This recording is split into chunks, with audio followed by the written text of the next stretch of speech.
Welcome back to the Arch Blaze with Starbucks Ransom. I'm not a vampire. I just feel so, drained. I was so into both, the previous two topics.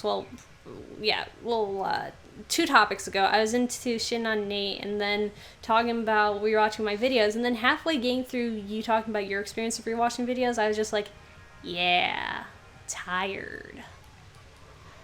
I can see that. You are kind of, without getting much into it, you are a bit of a, tiredness elemental. Yeah, that's my secret, Captain. I'm always tired. Your Kirby power is sleep. I guess so. So Dollar Tree. Did you know that, sleep is an actual Kirby power? If you eat the wrong enemy, it will put Kirby to sleep. Damn.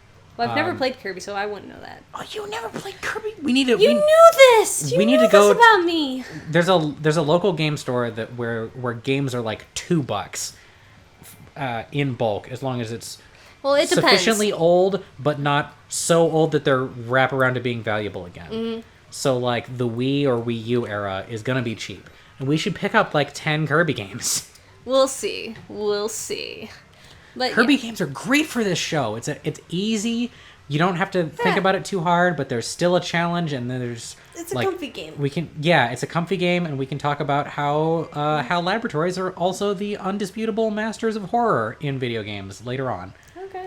All right, but for now, we're finally talking about Dollar Tree. What do you think about Dollar Tree initially? Before I do my whole shtick on it.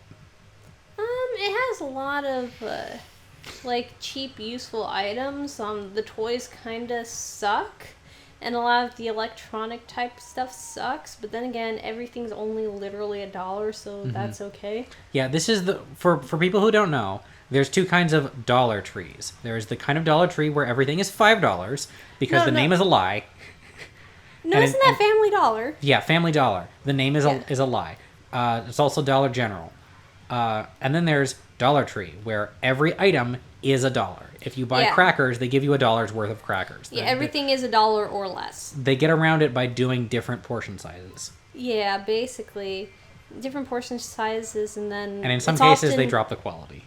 Yeah, drop in quality, and it's often the least good stuff for you. Mm-hmm. But you can get some amazing stuff there. They have great glassware, where, a pack of the salt dishes that we have, little condiment dishes that have they're just glass. It's half a cup's worth of capacity.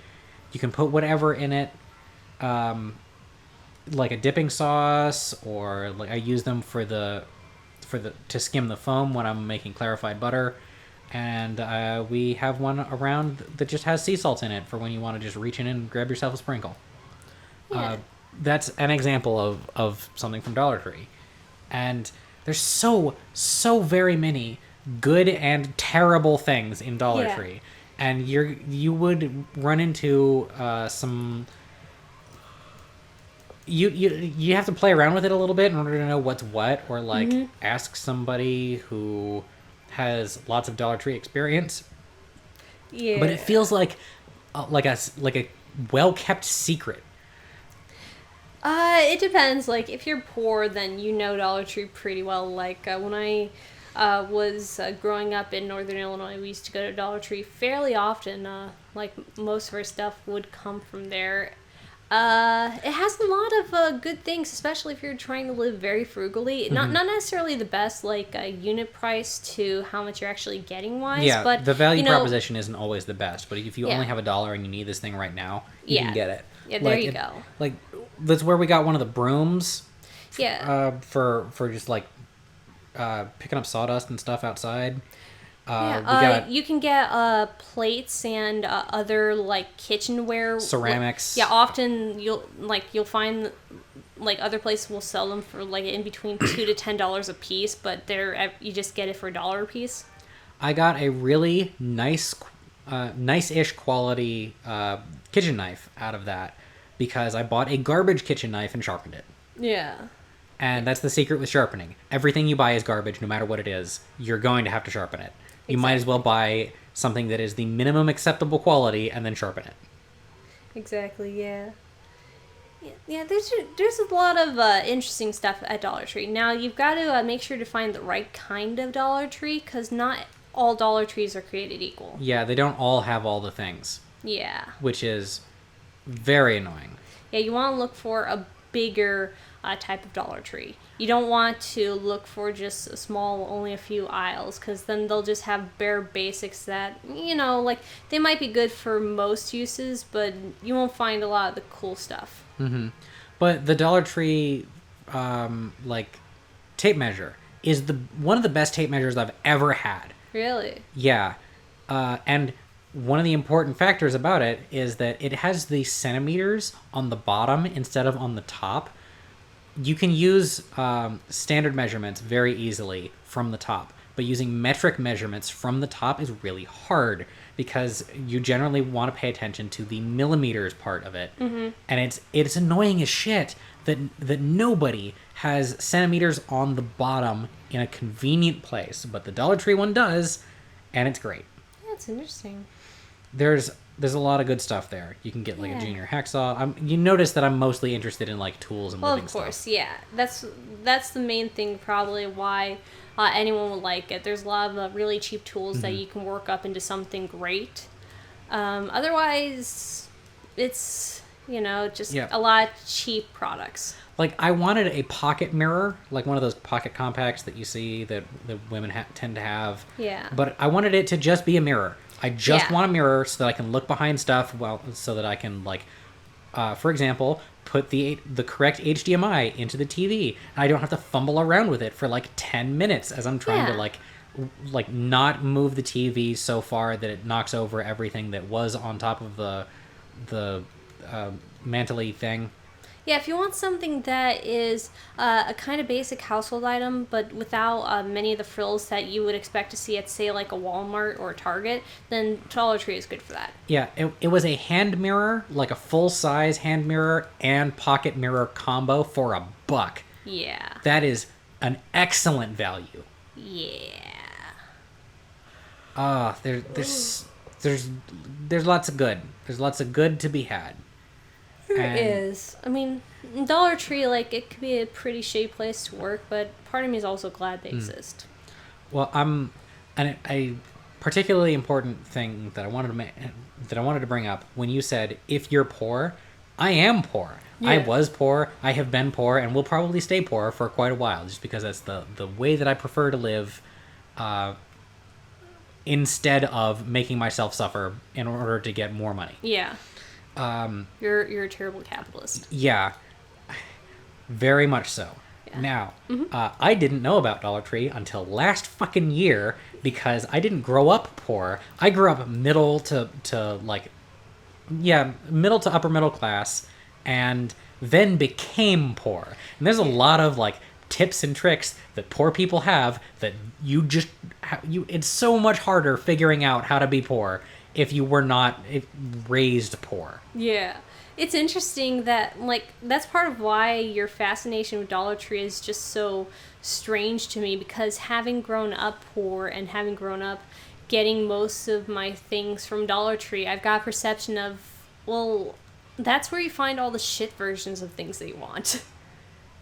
Yeah, but a lot of times the minimum acceptable quality on something is worse than what Dollar Tree has. Dollar Tree Yeah. does have some really nice things sometimes. Yeah, sometimes. It's just a mixed bag. Somewhere in my phone is a video of me just like going through a Dollar Tree like, what the fuck is this? What the fuck is this? What the fuck is this? Where has this store been my entire life? I feel like I've been lied to. No, you just didn't cross to the other side of the tracks. Do you want to know what was on the other side of the tracks in my hometown? In my original hometown? The next town over? The newspaper plant. And then if you keep going past that, it's nothing but fields. Yeah. Well, I wasn't talking about that because, like, hometowns are weird. Like, technically, I was born in Evanston. I spent my life in Chicago up until, like, 4th grade and then moved to Northern Illinois. But I still, consider myself as having grown up in Northern Illinois because that's where I developed into the person I am. So hometowns are a little weird that way. I can see that. It's I grew up in the middle of nowhere, and by grew up I mean lived there until I was about. I was still in early grade school. Yeah, I wouldn't and then say we grew just up necessarily then. and then we just moved, and then we never stopped moving. And Yeah. I'm so glad that like I met Mask before that, because we are both movie people, and sometimes it was to similar places, and sometimes it was very much not. And Yeah. there was no telling. Like at one point, when Mask was in Illinois, I was living in Arizona. It was a whole thing. Yeah. Do you have anything else to say on Dollar Tree? I think basically anything else that I do have to say about it is covered by that video that I'm gonna like dig out of my phone and release. Okay. Yeah, I don't have much else to say, just except the thing that I just keep saying. It's a mixed bag. It can be really great or just absolutely terrible depending on what your needs are. Mm-hmm. All right. I think that does it. Oh, to people who are trying to get things made of metal from Dollar Tree, sometimes they use safe metal and sometimes they do not use safe metal. Be careful about the environment that metal is going to be in. If it's going to be like a bowl or a dish, it should probably be for dry goods. Particularly if it's not going to be heated, it can leach dangerous chemicals because capitalism. Yeah. Glass tends not to have that problem. That's why I was recommending them for glass and ceramics and stuff, and why I'm fine with the kitchen knife, because the kitchen knife isn't going to be held over heat.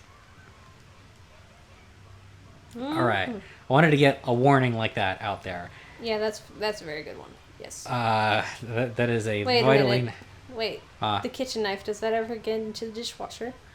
The heat application thing only means that if it's containing food and then you heat it, it can leach metals, like dangerous heavy metals, from the knife into the food as a result of being held over long-term heat.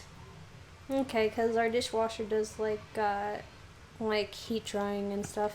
Yeah, but that's not gonna. It's like it's safe to handle metal that has lead in it, as long as it's like stabilizing lead and it's under a certain concentration. Like a lot of brass has lead in it. It's safe to handle. You can use it for like tool handles and door handles and stuff like that. But what you don't want to do is you don't want to then melt that down, cast it out into a puck, beat that into a bowl, and then use that bowl to make soup, because you will die. I think most people won't do that anyways. It's worth saying to people like me. Yeah. Because I would do that. Okay. All right. Next time on the Arch Place. See ya. Bye. That was a good session.